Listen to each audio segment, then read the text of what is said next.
Hello friends, welcome back to my channel. So మనం ఇప్పుడు చూస్తున్న క్వశ్చన్ వచ్చేసి అప్రాక్సిమేషన్ టాపిక్ నుంచి.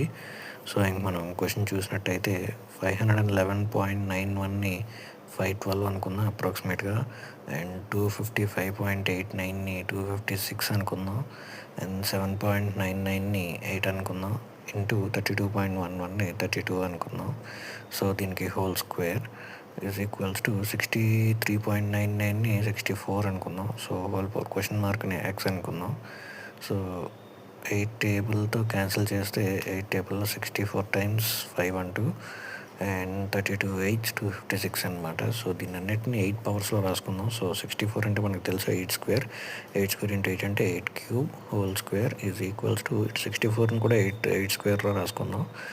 8 స్క్వేర్ ఇంటూ ఎక్స్. సో అక్కడ 3 into 2 6. So 8 power 6 is equals to 8 power 2x అనమాట. ఎప్పుడైతే బేసెస్ ఈక్వల్ ఉన్నాయో మనం పవర్స్ని ఈక్వల్ చేయొచ్చు అనమాట. సో 6 ఈక్వల్ టు 2x అంటే x equal to 3. So thanks for watching.